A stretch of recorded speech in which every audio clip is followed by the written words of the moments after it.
TRS ప్రభుత్వం వచ్చిన కొత్తలో అదే ప్రాజెక్టు నిర్మాణం చేయాలనే ఉద్దేశంతో ముందుకు పోయినారు. వాళ్ళు కూడా ఈ ఏ హైట్ కట్టాలి, ఎంత సబ్మర్జెన్స్ అవుతుంది, మరి 1000 ఎకరాల 2000 ఎకరాల 3000 ఎకరాల దానికి కంపెన్సేషన్ ఎట్లా ఇవ్వాలి, అక్కడ కొంత వాళ్ళు వ్యతిరేకించినా దానికి ఏ విధంగా సంజాయించాలనేది ముందు చర్చలు జరిగినాయి. అనుకోకుండా అకస్మాత్తుగా ఆ ప్లాన్ మొత్తం మార్చేసి మరి ఆ లొకేషన్ ప్రాజెక్ట్ కూడా మార్చేసి మేడిగడ్డ దగ్గర మరి ప్రాజెక్టు యొక్క లొకేషన్ మార్చేయడం జరిగింది. మార్చేసి ఆనాడు ఒక బ్యారేజ్ తుమ్మడిహెట్టు దగ్గర అనుకుంటే మరి ఇక్కడ మేడిగడ్డ, సుందారం, సుందిల్లా, అన్నారం 3 బ్యారేజ్లు, లిఫ్ట్లు, మరి పెద్ద ఎత్తున ప్రాజెక్ట్ కాస్ట్ పెరగడం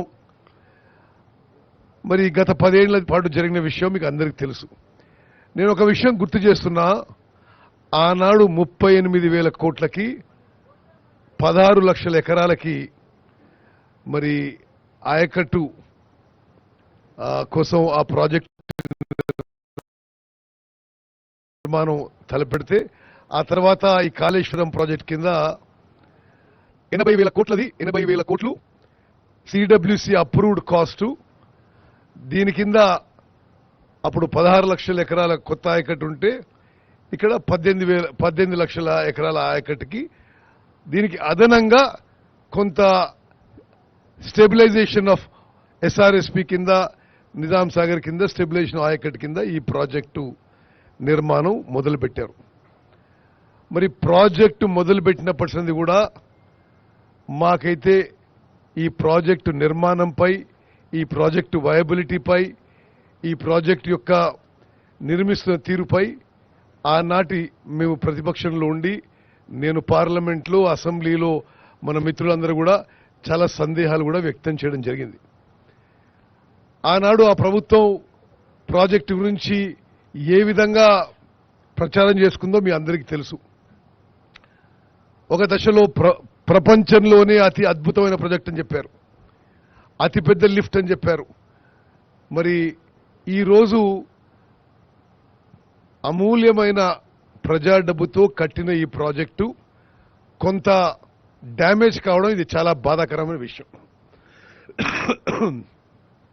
అక్టోబర్ 21వ తారీఖున మేడిగడ్డ బ్యారేజ్ బ్లాక్ 7లో ఆ పియర్స్ యొక్క ఫౌండేషన్ సింక్ అయిపోయి పెద్ద శబ్దంతో 5 ఫీట్లు లోపల పోవడం జరిగింది.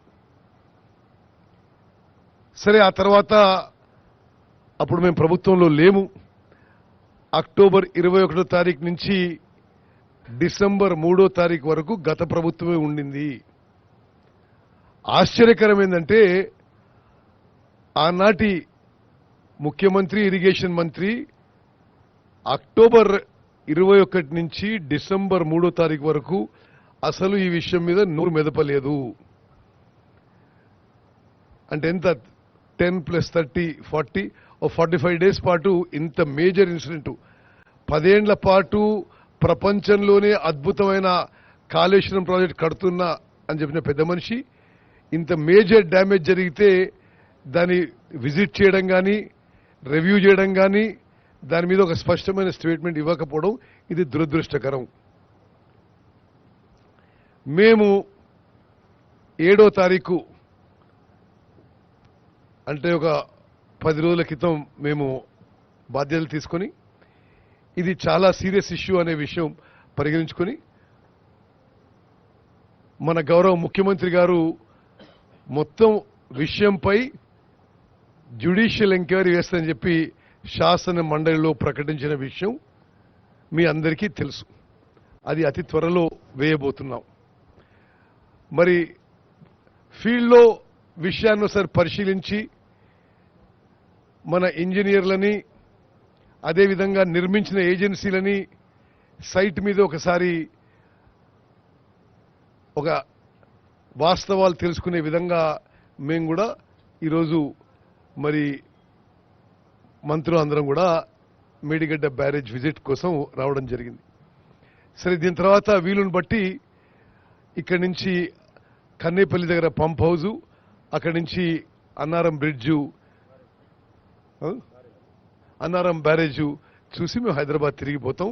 నిజంగా నేను మీడియా మిత్రులకి మనస్ఫూర్తిగా మీరు ఇంత దూరం నుంచి వచ్చి ఈ విషయాన్ని కవరేజ్ ఇవ్వడం మరి మనస్ఫూర్తిగా మీకు ధన్యవాదాలు తెలియజేస్తున్నాను. ఇప్పుడు ఈ మేడిగడ్డ బ్యారేజ్ విషయంలో సరే నిపుణులు వారి యొక్క అభిప్రాయం తెలియజేస్తారు. ఆ తర్వాత సరే మేము ఈరోజు కొంత వాస్తవాలని పరిశీలన చేయడానికి ఈ విజిటు, ఇక్కడి నుంచి తిరిగిపోయిన తర్వాత ముఖ్యమంత్రి గారితో సమావేశమై తుది నిర్ణయం కూడా ప్రకటిస్తామని చెప్పి నేను మనవి చేస్తూ 2-3 విషయాలు చెప్పాలి మీకు. అంటే ఇప్పుడు ఈ అంకెలు చూస్తుంటే కొంత ఆశ్చర్యపోవాల్సిన అవసరం ఉంది. సిడబ్ల్యూసి అప్రూవ్ చేసిన కాస్టు 80,000 కోట్లు. ఆ 80,000 కోట్లు క్రమక్రమంగా పెరిగి మరి ఇప్పుడు ఆల్మోస్ట్ 1,50,000 కోట్లకు చేరుకుంటుంది ఈ ప్రాజెక్ట్ కాస్ట్. అంటే 38,000 కోట్లదేమో 80,000 కోట్లు వచ్చింది, 80,000 కోట్లదేమో 1,50,000 కోట్లకు పోతుంది.